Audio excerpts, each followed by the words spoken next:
our eminent speakers, and attendees of this plenary session of the STPI's 23rd Sustainable Development Conference in the times of COVID-19.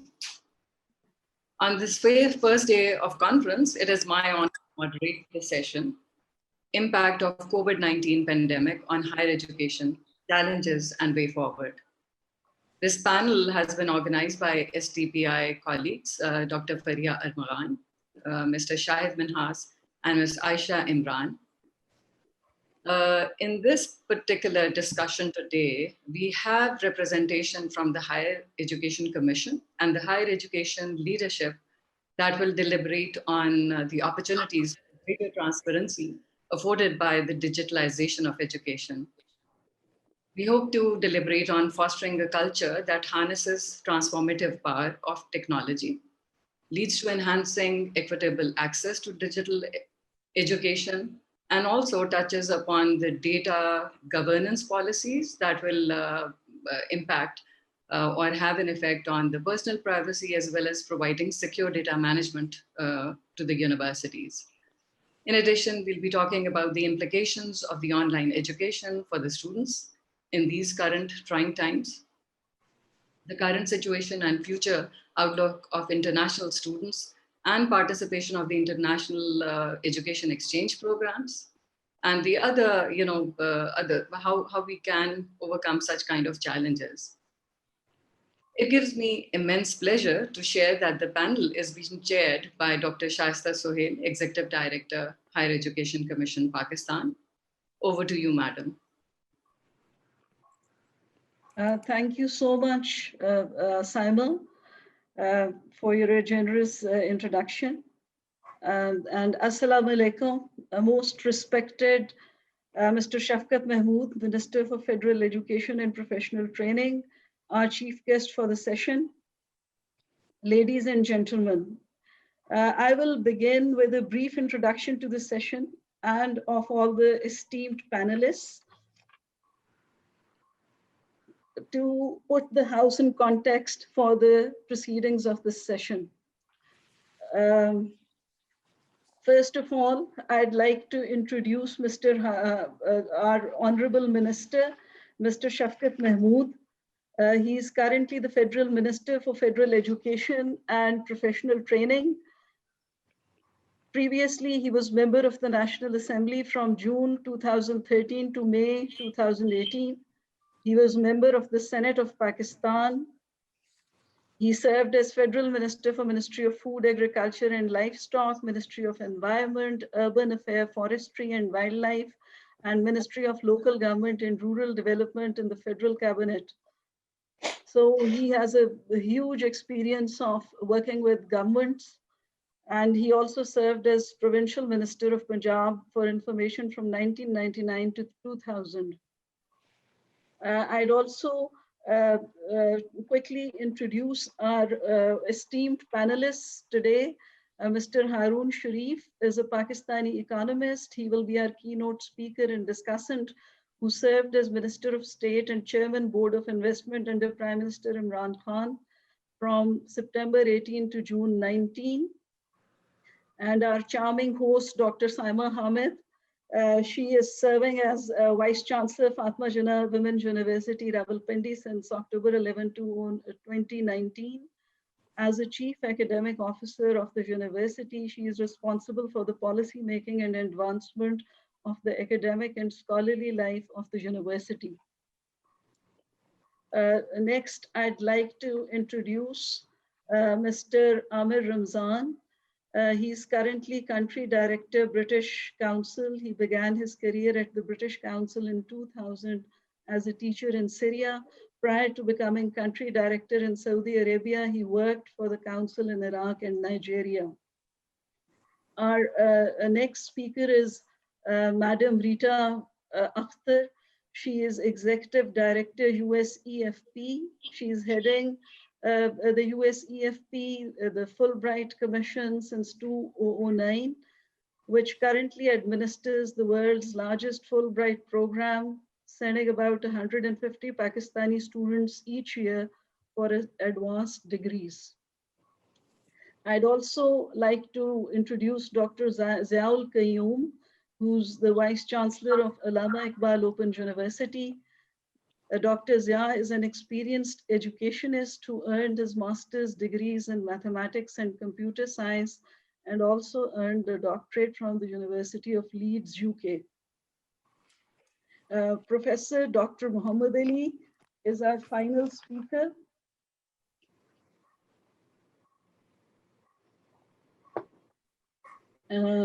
He is an eminent academician by professional background, specializing in the field of biological sciences. Renowned academician, Professor Dr. Muhammad Ali, also has Tamgha Imtiaz to his credit. So now, as we are about to enter into the session. Madam, if you may allow me, please, I would like to just add 2 points. One is that regret from the Honorable Minister, because he's been called by the Prime Minister and he's there in the Prime Minister's Secretariat due to some urgency. And Dr. Zia Ul-Qayyum will not be able to join us because of some throat issue. Whereas Honorable Vice Chancellor of Quran International University, Professor Ataullah Shah Sahab has joined us as one of the panelists. We highly welcome to Honorable Ataullah Shah Sahab as a distinguished panelist to this forum. Over to you, Madam. Thank you so much, sir. So quickly for our online participants who are listening to us and seeing us, the Sustainable Development Policy Institute is a premier think tank in the non-government sector. It was established in 1992 as a part of Agenda 21 initiatives.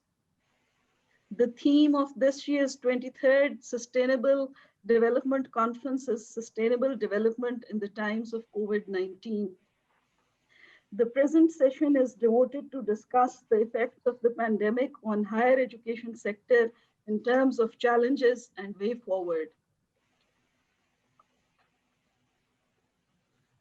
Ladies and gentlemen, the entire socio-economic development of a country is contingent upon the state of its human capital. Quality education ensures up to the mark provision of services in health, education, construction, that is all sectors across the board. The panel will be discussing various aspects of the coronavirus affecting the higher education sector in Pakistan. The panelists will be dwelling inter alia on the aspects that need to be addressed through possible policy measures according to their individual perspectives. So to initiate the session, I will request Saima to now call upon the next speaker, please. Thank you, Dr. Shaista. Well, let me inform all the attendees today that Dr. Shaista Sohail has a very outstanding career in civil services since 1985. And she has served on important positions nationally, internationally, and has been recognized for them as well. She is an economist with a doctorate in international relations with Geneva from Geneva School of Diplomacy, Switzerland. Madam, may I request you to reflect on higher education's perspective on educational challenges and how the government has dealt with these issues in the COVID times and how the different strategies have evolved over time. What are the current priorities and what are the next steps that the Commission has undertaken? So as the chair, if you could shed some light on that, and then I'll start off with the other panelists. Over to you, Madam. Thank you, Saima. So without further ado, since we are constrained for time, I think some part of our 90 minutes are gone. So to begin with, the question is, how can a government, universities, teachers, and students support education continuity and good pedagogy under the stressful conditions of COVID-19? The priority 4 challenges that generically concern higher education sector are: 1, governance of e-learning system, 2, capacity building of faculty, 3, poor internet connectivity and power breakdowns in many areas, and 4, need for technology and infrastructure.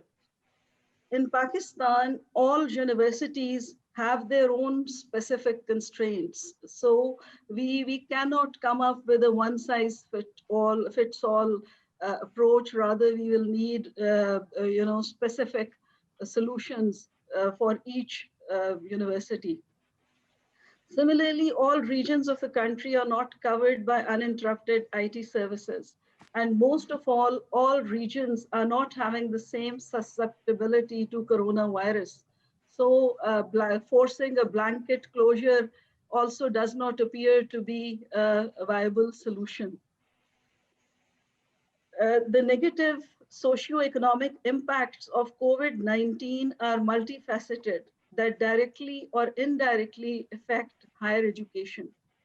However, HEC has striven to minimize the academic disruption during the pandemic and for most part guided the higher education sector to keep it operational. Semesters have continued, exams have been conducted, and convocations held to introduce that our institutions of higher learning remain functional.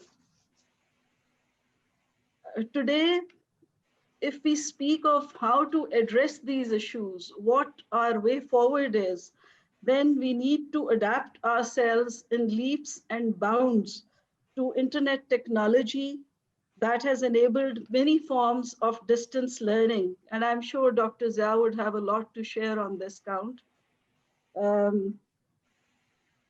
Through open educational resources and facilities such as e-learning and massive open online courses.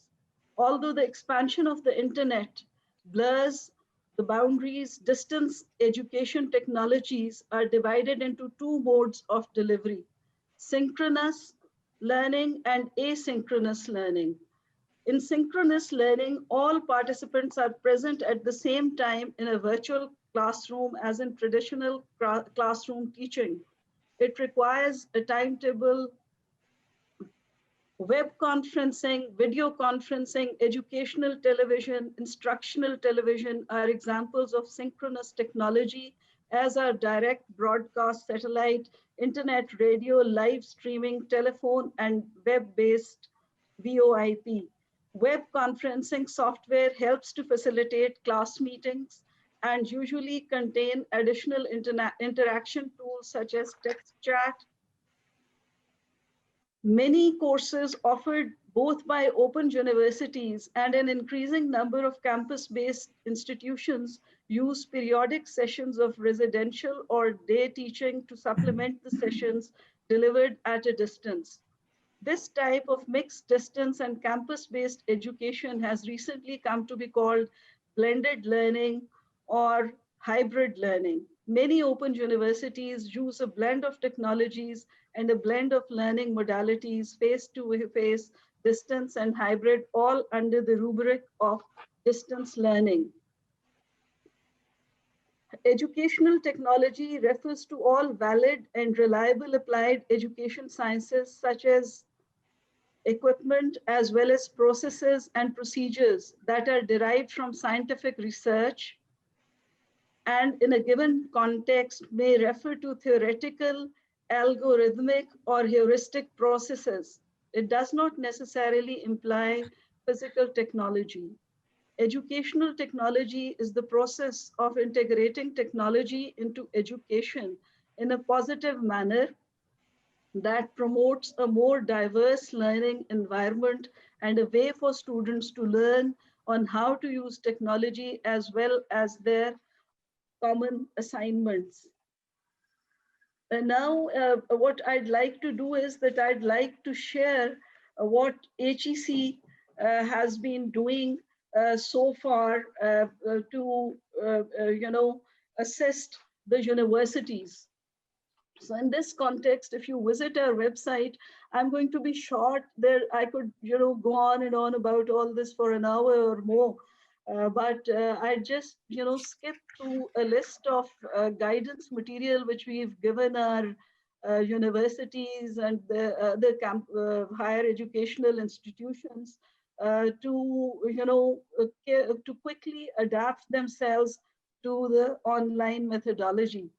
So for further guidance of HEIs, we've put up a whole set of papers, reopening of each HEIs. When this reopening took place, we again gave them a set of guiding rules, basically to ensure that the quality is not lost in these harsh realities. Then we've given them ideas on assessment and examinations, on online readiness, government directives, approved working guidelines for faculty and guidelines for universities. So now as the session goes along, I'd like to share more of the material, or at the end of it, because since the Honorable Minister is not here with us, we've gained 10 minutes, Dr. Saima. So I can keep them till the end. And thank you so much. And I look forward to listening from all our honored guests. Thank you. Thank you, Dr. Saima, for sharing your views. And as you just rightly said, we will ask you to take the floor towards the end of the session. But before I invite the keynote speaker, let me just give you some guidelines for today's session. Each speaker is requested that they stick to their allocated time of 8 to 10 minutes. And once all the panelists have shared their views, followed by the discussants summing up and the chair's concluding remarks, we will have a short question-answer session. So please feel free to post your questions in the chat box as we proceed. Our keynote speaker for today is Mr. Haroon Sharif. He's an economist and has recently conducted a study on enabling private financing for education.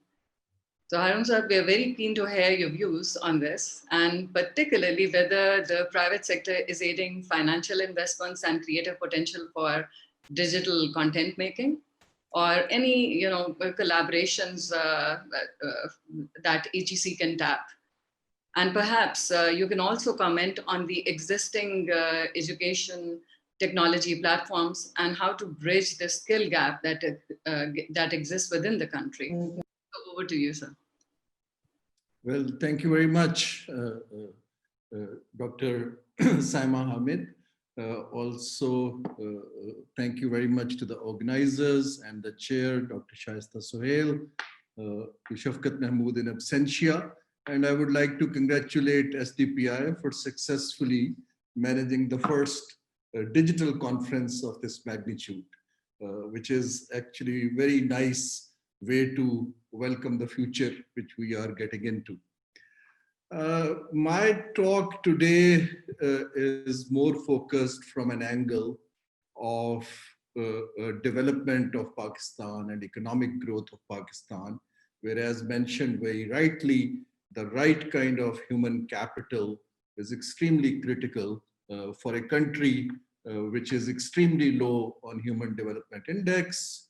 At the moment, the COVID impact has multiplied the pressures on fiscal side, which were already there due to twin deficits in our budgetary system and balance of payment system.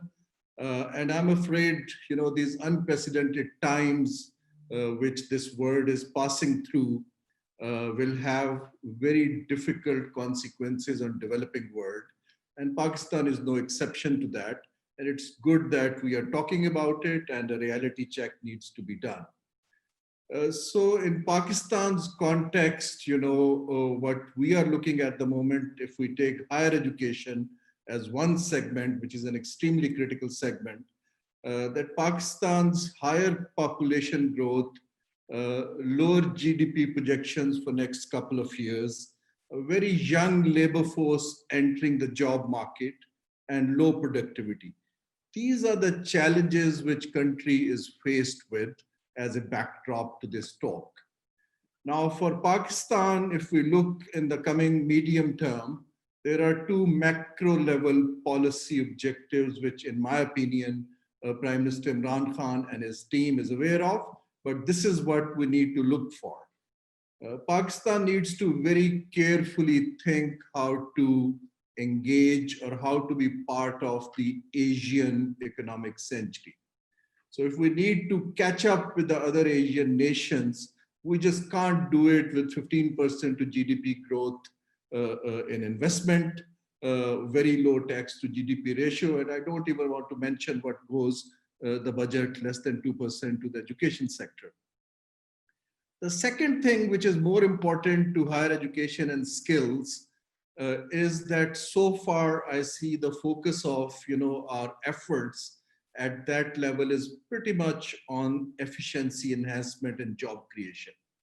The future, if you look at where countries are going rapidly, this needs to move more towards a knowledge economy based skills, because that is the gap which I would like to highlight upfront for Pakistan. Because look at the exports of Singapore, which changed their model in 70s, which is over $300 billion, whereas we are struggling at less than $24 billion for years.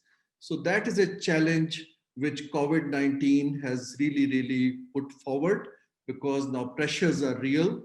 The fiscal tightening is evident. So under that, what do we do? So what I would like to offer here 5-6 interventions, which I think Pakistan needs to very seriously take forward. Currently in the higher education sector, there's be it the public sector, which is dominating mostly, although private universities are emerging, or the skills sector. There's a very heavy reliance on taxpayers' money and budget allocations.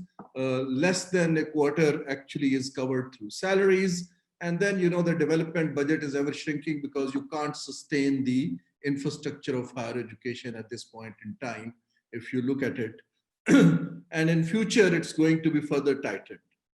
Now, the challenge at that level, as representative from HEC has very rightly mentioned, that how do we sustain the current level of higher education? How do we add quality to it? And how do we ensure its outreach to areas under these testing and challenging times? And that is where I think what I have seen a little bit around the globe. I served in 16 countries. I talked to them, and this was a little thing which UN had asked me to look at how to expand the financing pot for human development, which I'm helping countries to think through. So I think the first and the foremost comes, which is already mentioned, which is that we need a very clear focus on expansion of digital education. But the problem is that at this point in time, only 14% people own laptops, but 95% own mobile phones, and the television coverage is very high. So I had spoken to the minister, and when I was in China, I spoke to them. I think we need to look at the coverage of television, and through that, a quick and much cheaper digital education can be introduced. It is flexible, it is affordable, and it can reach out. I was just looking at number in the United States, 26% students in the US register online, and this trend is increasing. So I think we need a very clear, flexible policy intervention to mass scale expansion of digital education. That's number one. I would also like to argue, like all development sectors in Pakistan receive concessional bank loans, other than universities. Exporters get it, SMEs get it, number of other areas, agriculture gets it. So have anybody wondered that why we are only relying on budgetary allocations? So for that, when I spoke to a number of banks, and so there is a willingness there, provided that government comes up with an incentive framework where government picks up the risk factor and government reduces the interest rate, which can match to certain areas of higher education, which can self-sustain that lending. It is extremely critical for us to expand the pot of money rather than just because we just cannot match the demand through our tax revenues. In this context, financial market in Pakistan is fairly developed, and I would like to cite a couple of models which other countries have done. Malaysia set up a Malaysian higher education fund in 1997. And the idea is very simple. The government puts in 25% of your resources, which you're already giving, but financial market leverages the remaining 75%. What we need to do is that there are international guarantee mechanisms available to cover the risks for financial market. Islamic funds can come up, for instance, I have checked, a spook or a bond for higher education for up to 10 billion rupees to test the waters. I strongly urge that, we come up with these innovative financing mechanisms and look at the areas which can actually service that loan. It's happening across the globe. What happens is that there are international companies which can provide guarantees like IFIs because their financing is also shrinking. Government comes with the policy, State Bank and Securities Commission come up with regulation. For instance, securitization of fee is an instrument which is not available. It's a stream of income which universities get. And if the banks get to know that they have 25–30% covered, they can very easily come into this area. Other private sector interventions which are missing at the moment is there's a very weak linkage of research and development with industry and economy. So there's a huge investment needed in that area so that people start owning the higher education. At the moment, there's no engagement I see.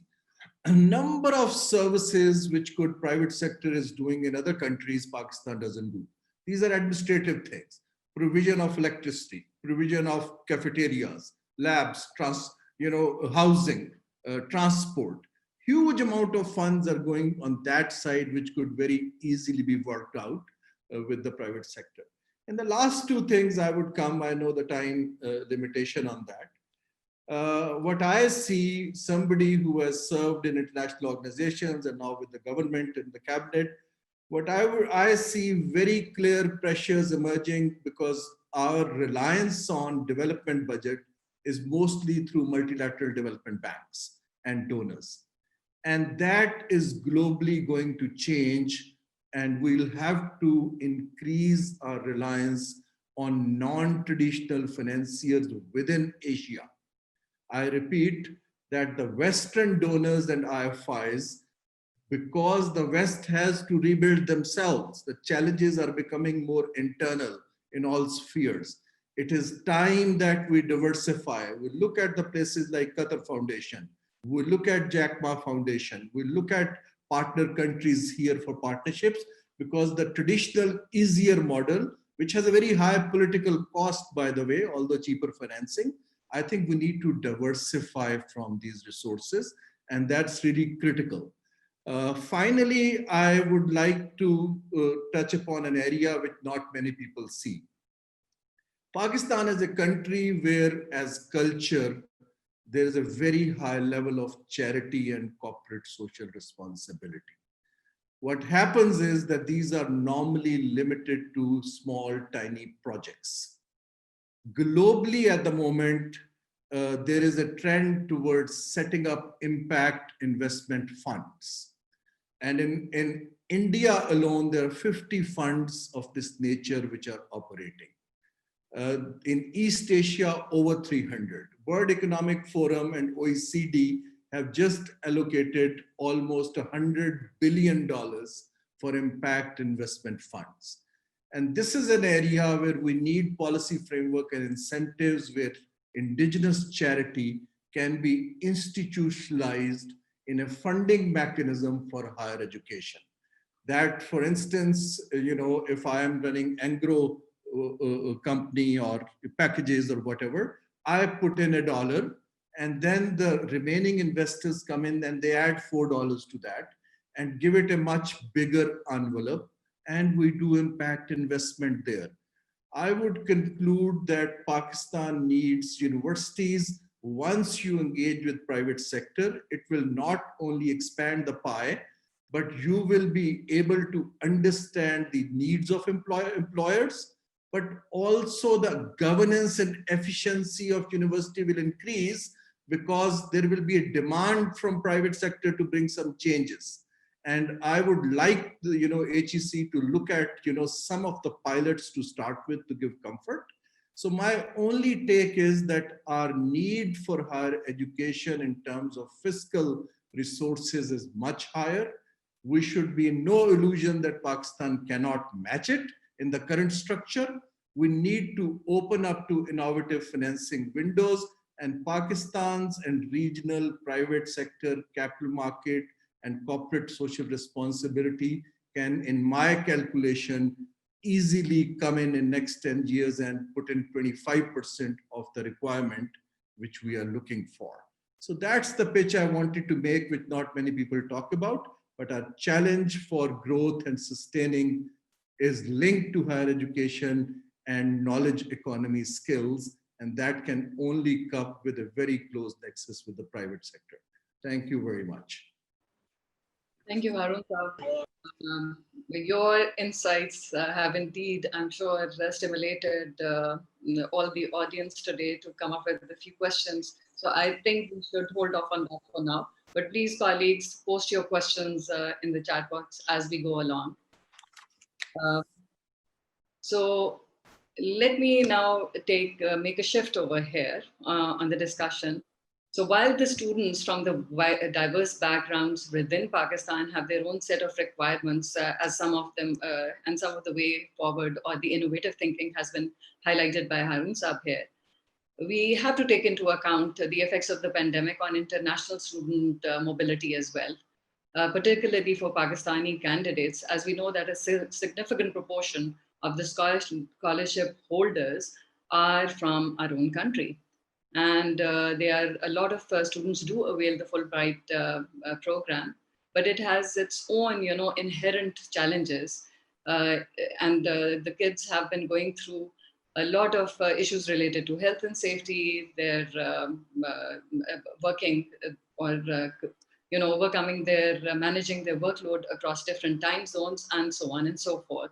So I think at this point, I am very keen to hear from Ms. Rita, Bruun, Akhtar, who is the Executive Director of the United States Educational Foundation in Pakistan, for her views on the current situation and the future outlook of such students, the international students, and also the participants of international education exchange programs. And Ms. Rita, if you could also, allude to the ideal national policy response in the current times, particularly related to the admissions of the new international students. So over to you, madam.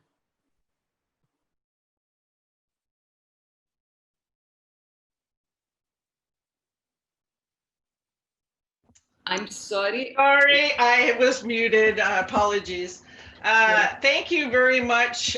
First off, STPI for giving me an opportunity to talk about the Fulbright program, and Mr. Haroon and Dr. Saima, Dr. Shaista, and of course, Minister Mehmood, and everyone who is, gives us a chance and recognizes that the Fulbright program is making for 70 years now a very substantial contribution to the socioeconomic development of Pakistan.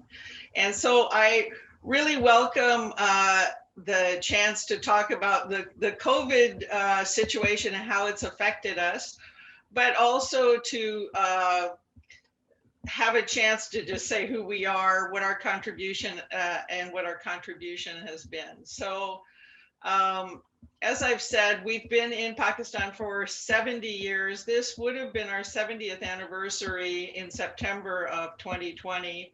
Unfortunately, we've had to postpone that celebration and fold it into 75 years of Fulbright worldwide next year because of COVID, and many things have affected us, but some of the things have been positive for us. We have learned some things, as I'm sure HEC and all our universities have as well. There are many things we were doing in person quite inefficiently that we are doing better now using the virtual resources that we have. I mean, if we had had this pandemic 20 years ago, we would have been in a lot worse shape than we are today. let me say, despite COVID, we were able this year to select and recruit 150 Fulbrighters as we usually do. We had to make some adaptations and changes, but we're still running the world's largest Fulbright program here in Pakistan. I don't see that changing. The future is still bright for the program for several reasons. One, it serves the purpose of building mutual understanding between people of Pakistan and people of the United States. It's funded by the US Congress, and I'd like to thank HEC has given substantial funding over the years as well. And it continues to get funding because the contribution to achieving that mission is really recognized by the US Congress. I think people who go to the US and study there, they come back with not just an understanding of the US, but of pedagogy that involves interaction and critical thinking. And, it's other countries also offer this, but a real difference, and particularly when we're talking about higher education, is that when people are going for a PhD in the US, as far as I know, the only country that requires actual coursework, 2 years of coursework for your PhD. So people are coming back, not just having spent time on their own project and in a lab, they have spent time in a classroom learning pedagogy, learning how to teach, and how to interact with students. So I think that's a tremendous contribution to the capacity building of higher education that you were talking about. For all of the suggestions you have, Mr. Haroon, I would encourage you to please draw on the pool of 2,000 Fulbright alumni we have now who come from all disciplines. Every discipline is eligible except for clinical medicine, but even in medicine, public health, and non-clinical fields, we have sent many people and are currently sending a big cohort in those fields. We have plenty of people in business and finance, and I really encourage you to reach out to us because these people have very good, very expensive degrees, and I would love to see, really maximal use made of that. Another point I want to make on the contribution that Fulbright makes, unlike a lot of countries in the world, particularly developing countries, 99% of our Fulbrighters come back to Pakistan and serve in Pakistan. Even after 5 years, 75% of them are still here in Pakistan. So that is a good, real contribution to socioeconomic development. And one of my dreams one day is that we have a Fulbright endowment fund that allows the private sector contributions you're talking about, because many people can set up scholarship programs, but it's very difficult to run something based on merit. And merit not just meaning a number score, but merit meaning assessing the potential contribution that a person is going to make to the socioeconomic development of their country, as well as to the understanding that you bring, an exchange brings. So don't reinvent the wheel. Don't forget that Fulbright is here when you look for how to build a private mechanisms for funding, which I agree are really needed. So a couple other things about our grantees. We have a very good regional distribution of grantees. They come from every province. We have 50% of our grantees are women, and I think the contribution they're making to gender, balance and gender mainstreaming is huge, because,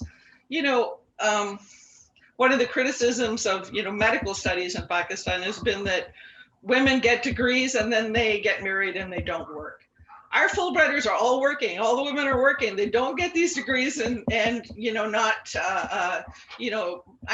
that contribution in your household is not an important thing, but but you know, it's a huge investment in people. So, and they're great role models for women of Pakistan. So the other group that I'm really happy that we've been able to support and is people with different abilities. We're really making an effort to recruit people with disabilities. And I think, you know, that's an area in higher education in Pakistan that I know it's getting focused now, but I think it was neglected. You know, university campuses should be the equivalent of ADA compliant. You should be able to get a wheelchair into a classroom. You should be able to have, you know, instruction for blind and hearing disabilities and so on. So those are some of the things we're doing. I did get some questions. Let me just take a second and look at the questions I got. Yes. If I may, we'll take this session questions at the end. So if you're done with your comments, we will just of all the panelists. Sure. Okay. Thank you. I'll leave it at that. I think that gave a lot. That gave something to respond to in any case. Thank you. Thank you very much. I think you've really covered it all, and it's heartening to hear your views, and especially to know that things are moving for the international students, and the next cohort is just around the corner. So colleagues, a gentle reminder to again post your questions from different speakers as we go along.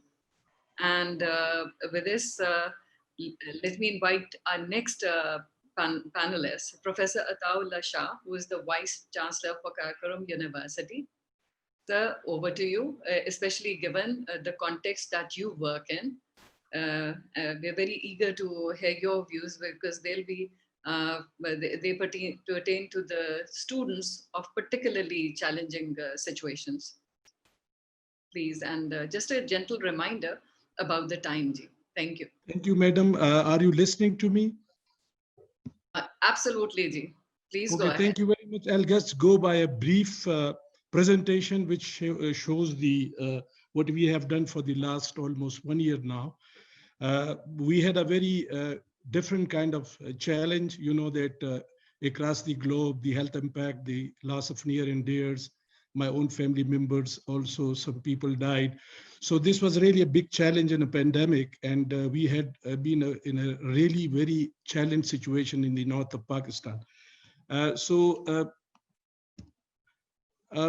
Actually, we plan to start the spring semester back in March, because normally in January and February, we cannot move with the academic activities due to the snow here. We set a three-pronged priorities before us. The first was to ensure the safety for all, and we established 3 or 4 committees to make sure that everyone at campus, hostel, at their homes is safe from the pandemic. So we did a lot of good work, awarenesses. We developed the disinfectant, the sanitizers in the chemistry department. We shared that with the government. We provided our share to the GB government. You can see the former chief minister. And then the second, we raised a core of volunteers to work with the society for the dissemination of awareness against the COVID-19. We had been declared as a certifying agency for the different disinfection bought by the GB government. And then the next priority was to continue with the education. This was really a big challenge. When we look at the north of Pakistan, we have the biggest challenge of access and connectivity to the internet. The equity itself is a big issue because the gender involvement becomes really very challenging here. And finally, the affordability and the capacity of the people to afford the electronic gadgets for the online education. I should appreciate the role of the Higher Education Commission that right from the beginning, a very holistic approach was developed by the HEC, which was comprised of the 2 major things, that was system readiness and the class readiness. And based on these 2 readiness assessment, we try to analyze our own position with respect to the online education or blended learning education. And we developed the 5-pronged blended model, in which the first of all was the LMS-based teaching and learning. And alhamdulillah, we got a very robust, interactive, and responsive LMS But before starting with the LMS, I had a student readiness survey in which we questioned about 1,000 students from different parts of the country to see that what are their priority about the online education. And we were really very pleased to see that a good number of them were having the electronic gadgets and the online connectivity, use of the cell phone and the this kind of things, WhatsApp. So that was a big encouraging in this part of the world. Where almost 95% student had this kind of gauge. So this just shows the result of the pre-survey before start of the online education. And then we develop a fully functional learning management system. And luckily, we got 90% student connected to the LMS, about 5,500 out of 6,500 students. And they were getting some type of help from the learning management system. This was the class version. And then we also developed a mobile application. Again, you could connect at any time through your cell phone, e-phone, and this was really very interesting for the students to connect from any part of the GB. The second, we had a facilitation center concept that those who are not connected to the internet, are not having access to the internet, we established 40 facilitation centers to deliver our soft material at these facilitation center. And you can see in this picture where the GB, 10 districts of GB have been covered, about 45 hubs and 40 facilitation centers in which we displayed the teaching learning material on weekly basis. The third option was the condensed lectures. We also delivered the hard copies of condensed lectures to the selected students of very remote areas which were not acceptable even through the soft copies. They were not having computers sometimes. And then we had the memory stacks options for those who had the computers and the gadgets. We distributed the memory stacks to a good number of students, and they then copied this to the other student. And the final was a consortium of the class representatives. This was a pool of volunteers which created a very good learning from each other. So this was, I think, I visited across the GB, I visited almost every part of this very beautiful place to sit with the people. And I'm really very happy to inform the audience that soon after the semester was over, we had a post-semester review. And I'm really very pleased to share that almost 70% plus students were having kind of confidence, and they were happy with the kind of teaching and learning and assessment we did. But certainly the challenges are also there, the poor connectivity, the power outages in the winter. And these are some of the problems that again will affect the access to the far-flung areas and to involve the gender involvement. But certainly my team of very young, energetic faculty and staff is working with me. And I'm still in Gilgit, and we are trying to make sure that we are providing education and teaching and learning. And finally, we also managed to avoid any financial crisis in the university. And I certainly appreciate Haroon Sharif Saab. I've been working as Vice Chancellor in City University, Peshawar, and I remember how could we manage and learn to survive the private sector. So using those recipes here, we try to broaden the revenue stream of university. We engage with the UNDP kind of consultancies. We brought a lot of non-tuition revenue to the university, and I'm looking for enhancing this base to at least 20% of the total revenue of the university from the non-tuition activity. So these are some of the pictures. Finally, we got the second best award in China consortium, Yunnan University consortium of South and Southeastern University. Our COVID fight against COVID, this small clip of 3 minutes was declared the second best in the world in the Southeast Asian University. And I will share the link sometime with all of you. There's a small clip of 3. I always say, Iqbal, कि हर एक मकाम से आगे मकाम है तेरा, हयात ज़ोक़ सफ़र के सिवा कुछ और नहीं. So we have to move, and that is the only way to survive in this pandemic and this threat we have around. And particularly we are sitting in this remotest part of the world, where you have a lot of challenges, weather, connectivity, access, equity, and all these. So thank you very much to the SDPI and to Madam Edie, really blessed to be having with a very learned audience today. Thank you, Dr. Saab. That was really delightful to see that in your particularly, the terrain that you have, how you've overcome all these challenges. I would like to point, I think it's relevant that I mentioned that the STPI has constituted the Council for the Advancement of Sustainable Policy on Education and Research. And this new initiative of CASPER brought a lot of vice chancellors and leaders from higher education together. So, Shahid Saab, can I request you to give the overview and how it's related to the current session that we are having today? Okay. Thank you so much, Dr. Saima, for giving me this opportunity to share what is actually CASPER. As you know, that Sustainable Development Policy Institute is mainly focusing the policy research on the issues of sustainable development. As now the education sector is one of the most important sector, which has been very badly damaged by this COVID-19 pandemic. In the light of this current scenario and the challenges to education from primary to secondary to higher education, STPI strongly believe that there must be something very concrete to formulate the sustainable policy on education. And of course, this cannot be done without the active involvement of the universities and the Vice Chancellor's commitment.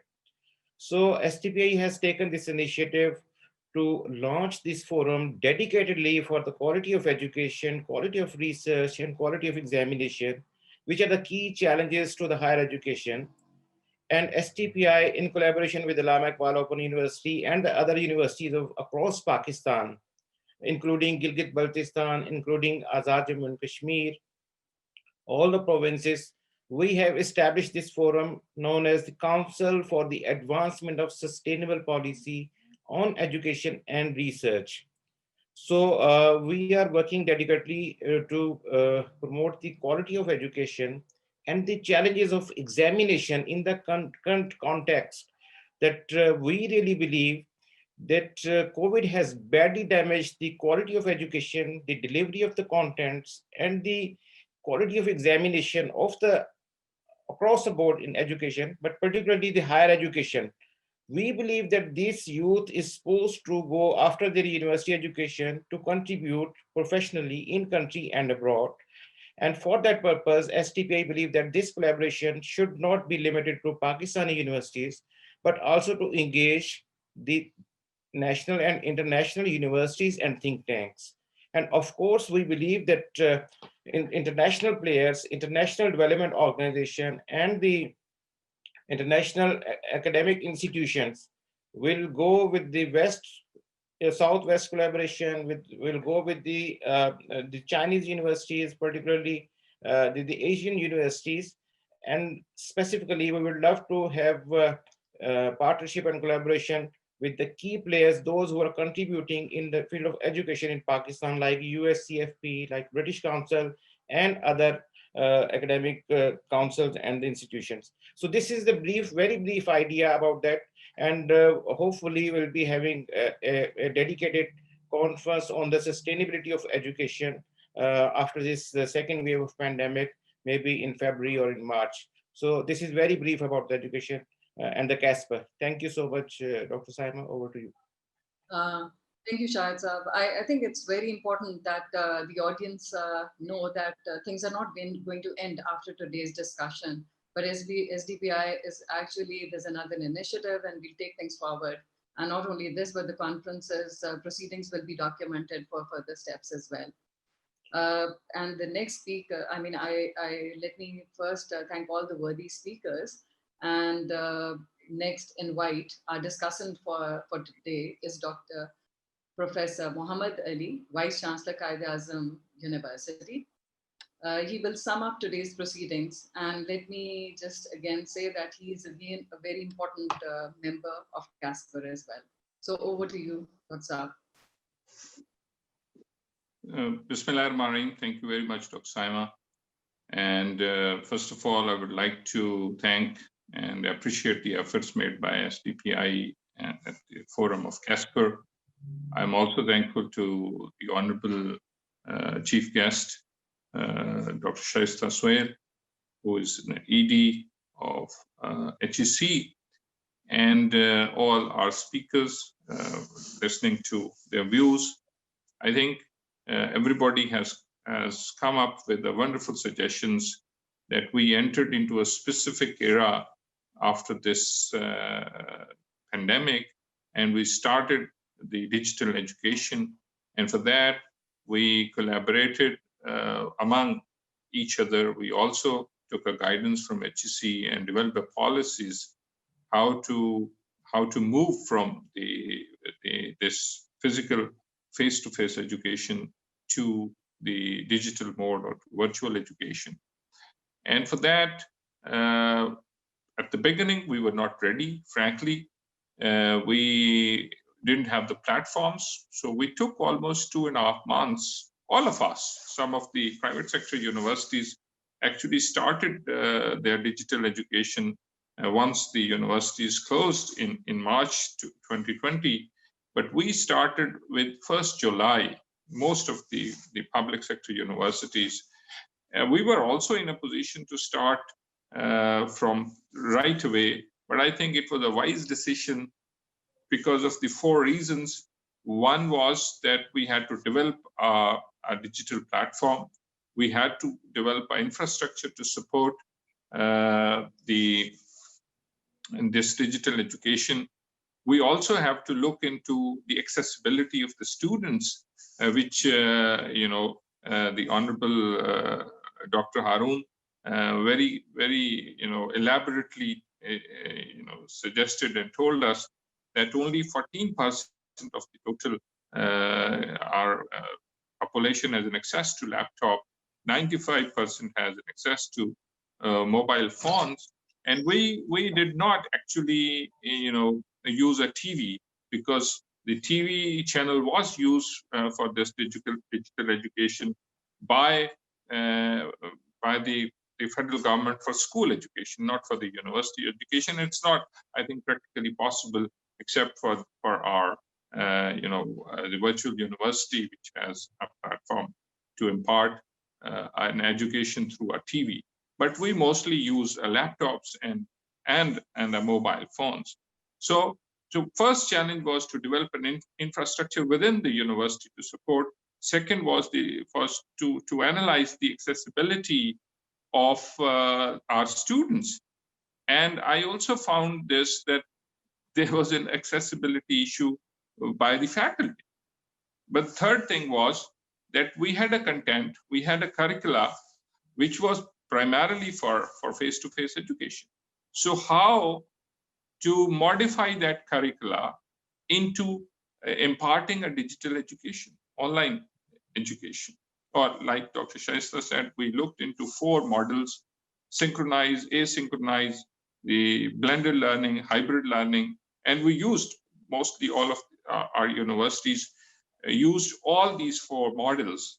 And I think that for the beginning, it was a little difficult, but there were 2 major issues. The major issue was not to develop an infrastructure. Major issue was to develop the mindset, to educate first the students and the faculty both, and then to train them, which we actually tried for 2.5 months to train them how to deliver the content through this digital mode. And that was another challenge to arrange the training sessions for our faculty, for our support staff, for everybody within the university. And then we also had to train our students how to use this digital mode. So these are the challenges which we actually initially faced.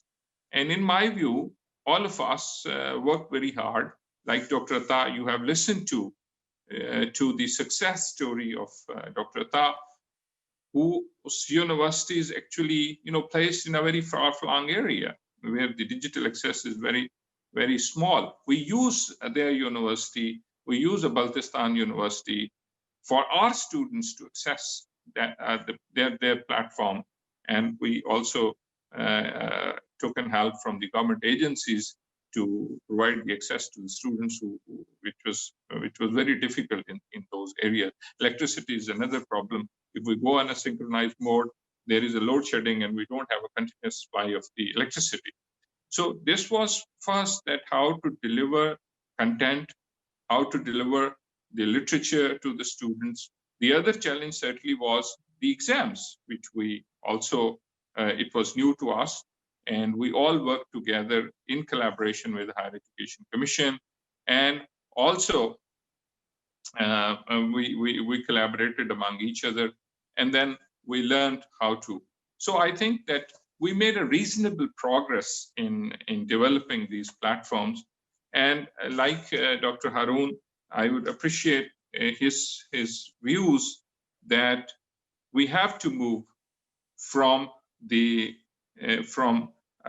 job creation or educating our students towards the knowledge economy. This is a most important area. But now there are two aspects. One is a short term, one is a long term. Short term is that how to go about this mass scale expansion of the digital education, because we have learned, and I would suggest that we must continue with it. We must continue with blended hybrid learning. I'm sure that this pandemic will be over, but the experience which we have, the technology which we have learned about, the platforms which we used, and on top of it, the curriculum which we have modified, and we have trained our teachers. So I think this is a wonderful opportunity that we have learned through it, and we continue with it. For example, now because of the second wave, we had to shut down the universities, but we are continuing with our online education for the reason that we have learned a lot, and we are continuously improving. So once we are out of this pandemic, we must continue. HEC must develop a strategy for guiding, for providing us all the framework, the policies, how to continue with this online education, how to continue with the blended learning, how to continue with the hybrid mode of teaching, and to recognize, because we all held our academic councils, and we got approval from all our statutory bodies that, because we were not allowed to for the digital education, but now we have necessary permissions from our board of studies, from our academic councils, from our syndicates, from our governing bodies. So in my view, this is a wonderful opportunity, and considering the suggestions of Dr. Haroon Sharif, we must continue to provide this mass scale expansion of digital education. We also must look into getting a funding or engaging the private industrialists or private parties or banks to fund the education. But I think this is again a very important suggestion, that there is a huge gap between university industry linkages, and we can use this digital platform, including this platform developed by SDPI and the mode which we are using, to develop a culture of this university industry. I would add to it that in our context, it has to be triple helix: university, industry, government linkages, because we need a government to be a part of it, to legalize this university industry linkages, to legalize this private-public partnership, and further to give some concessions to the private parties who are investing in higher education. So I think these are different areas. I would also like to acknowledge the contribution of the USEFP. I was also a beneficiary, although I went on this Fulbright for a few weeks, but I was also one of the beneficiaries of USEFP. They have made a tremendous contribution. Once again, I'm thankful to Dr. Shaista, to all our speakers. Dr. Saima is a wonderful colleague, and she's hosting it in a wonderful way. I'm thankful to Dr. Taaf for his wonderful, speech and presentation. But on top of it, I think the most important suggestions came from Dr. Haroon. Dr. Saab, we are thankful and we look forward to further work on the suggestions made by you so that we can further improve this mass-scale digital education in this country and contribute more towards the economic development of Pakistan. So thank you very much. And I'm once again, I would like to congratulate Dr. Shahid, Dr. Soraya, and SDPI for arranging such a wonderful digital conference. Thank you very much. Thank you. Let me just say that, this topic is so dear to our hearts that we can talk about this for hours now, and it's very exciting. But unfortunately, we are bound by time. So let me at this point invite Dr. Shaista Sohail, ED HEC, for her closing remarks. And we'll follow those remarks with the question answer sessions. Thank you. Over to you, madam. Thank you so much, Dr. Saima. It's really been a very good session. And in particular, I'd like to begin from the certain areas which were underscored by Mr. Haroon Sharif. And although we've also been thinking about how to, diversify the resource basket of universities, and we are laying a huge stress on getting them to move towards sustainability. But it's very difficult considering the current coronavirus pandemic times where, it's hard for students to meet their fee bills even.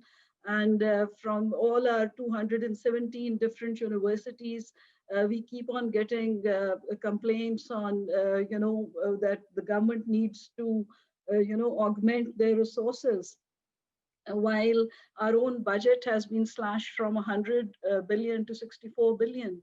So in the face of these very genuine resource constraints, I think Mr. Sharif's option of involving the private sector and coming up with, low-cost packages for the universities where the private sector's involvement would also introduce quality and standards is a very good idea. And he also spoke of the knowledge economy, and there's no doubt about it that the higher education sector is one where we cannot afford to neglect it. And in terms of resource mobilization by universities, we are encouraging them to come up with innovative techniques. There are a few universities who really into it, and we are encouraging them to share their best practices as well. And for this purpose, we are also trying to get an official document approved from the government for public-private partnership mode of going about various activities.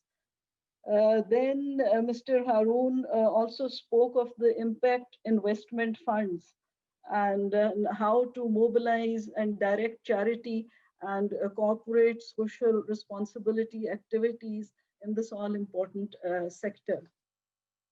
The next speaker today was Madam Rita Akhtar, and she gave us details of how, I was really impressed. I didn't know that Fulbright had been here for 70 years. That's a long time. And she also spoke of, various areas of our economy using the skills acquired by more than 2,000, I heard, Fulbright people who've been specializing in business, finance, health.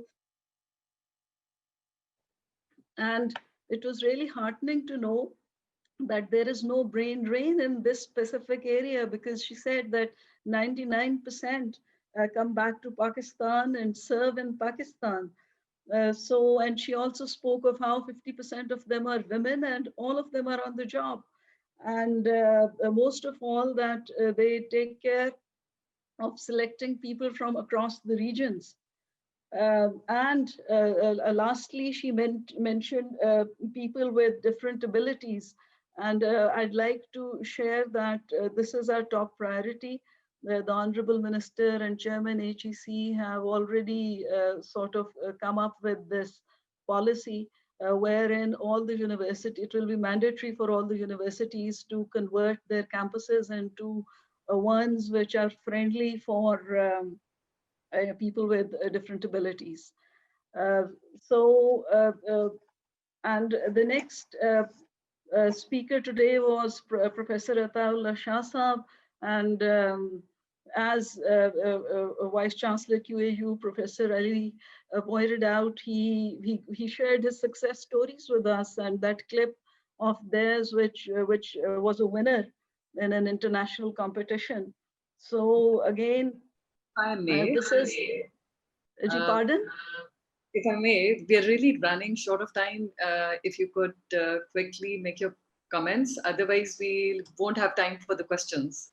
Okay, then I'll just end it on the note that HEC is going to note all these suggestions, and we are also very grateful to SDPI for having invited us today, and to all the resource persons and the panelists and all people who are working behind the scenes to make this successful. And I look forward to hearing from you on the report which is going to be compiled. And thank you very much. Thank you, Dr. Well, the STPI team has been quickly going through these questions, and both Dr. Fareeha and Shahid Saab have been at it. So Shahid Saab, perhaps you can have a go at it, and I request any one of the speakers to respond to those questions. Thank you, and my apologies, Dr. Shaista. Time is really running short now. Okay, thank you, Dr. Saima. Very quickly, we have sorted out the questions. The first question is that US, how United States is supporting during this COVID the Fulbright scholarship, and what will be the criteria? This is one of the questions. And the second question is, what are the major consequences of this pandemic on the higher education and the secondary education in the remote areas, particularly in Gilgit-Baltistan, in Kashmir, in Balochistan, where people do not have access or the quality of internet connectivity? This is the second question. And the third was, the private sector would see where they should invest, and they want to have a rate of return on their investment. So how they will make sure that the quality of education is being provided at the level of the affordability of the people. Maybe Haroon sir can respond to this. And then another question was that how this the quality of education could be maintained during this pandemic, and what will be the guarantee to get jobs after having this general education? Why not the technical education? These are the questions that I have sorted out from many questions. And if you may like to respond very quickly, then over to Dr. Saima. So may I ask, Haroon Saab, can you take on the question? I'm going in the reverse order. Thank you very much. I also looked at the questions. I think two very relevant comments or questions to this talk. First of all, people, I think, want to understand what an impact fund is. So I'll take 30 seconds. It is basically a contribution of private investors or a group of private investors where they gauge their profitability in terms of social impact. So if a bank is making, let's say, 30% profit, they will forego that 30% as long as X number of health or education outcomes are coming.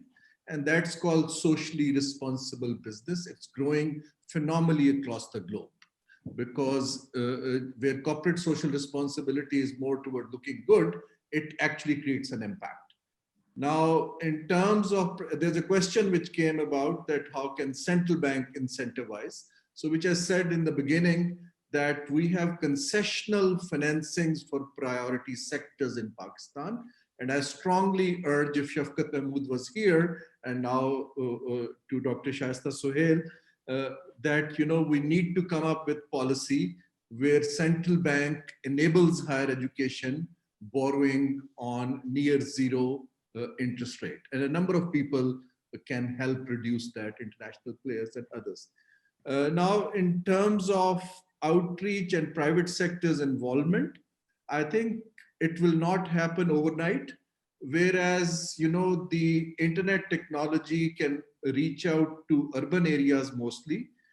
I would again urge that look at, the television and others for remote areas. And there are private companies across the globe which are experimenting with it. Like in China, what they do is they have a solar panel on the screen, which can last for 6 hours of teaching. So we need to look at innovation ways of expansion. And again, I hope I've managed to address some of the questions, but if there is a very specific thing, I can comment before I close on that. Thank you for that. I think let me now turn to Ms. Rita to respond to the other question pertaining to the full support when the quality education is affected because of the pandemic. Can you please reflect on that, please? Yeah, I'll just be really quick. The 140 Fulbrighters who were supposed to leave in September, only 6 left. The rest are doing their education, their degrees virtually here in Pakistan, which is a real struggle because of the time difference. As much as, power has not been as much a problem as the time difference. We're hoping, now the visas are coming through, we're hoping that people will be able to go in the spring semester. The good news is, even while people were studying here, they still got their stipend.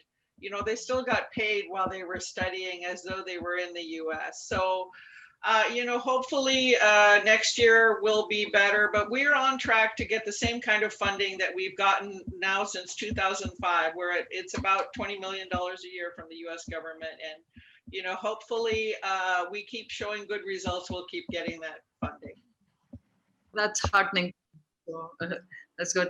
And Dr. Shaista, perhaps you can, respond to the question that was relating to how to provide quality education in remote areas like GB and Kashmir and Balochistan connectivity issues, and what HEC's role can be in this. Thank you so much, Dr. Saima. In this context, I'd like to share that we have the government, we've sent the government a proposal on Talimi bundle package. And what it means is that the telecos will be providing a special student package at reduced rates and significantly concessional rates, inshallah. So now the question is how those people who don't have internet access or sometimes even do not have software, how will we reach out to them? So initially it was a very expensive package because we were considering providing blanket access to all universities.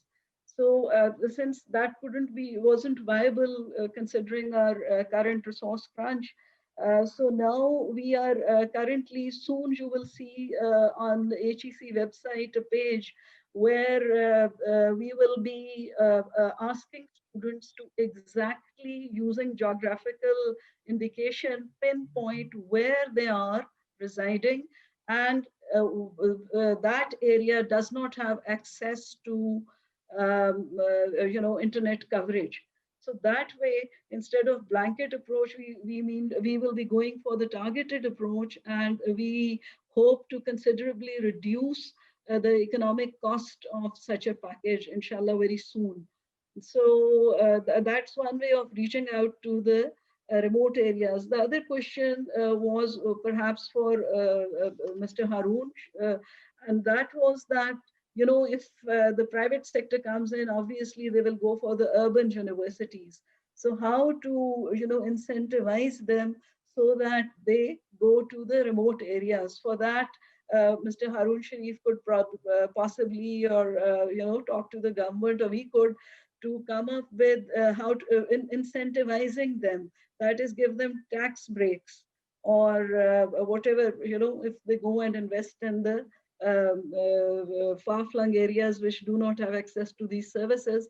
We are also planning to approach the Universal Service Fund once we have our mapping ready of where exactly connectivity is missing at the moment, and who are the most deserving people for the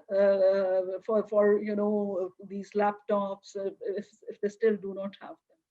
So I hope it answers. Thank you. Thank Very you. quick intervention just to add on to what you were saying.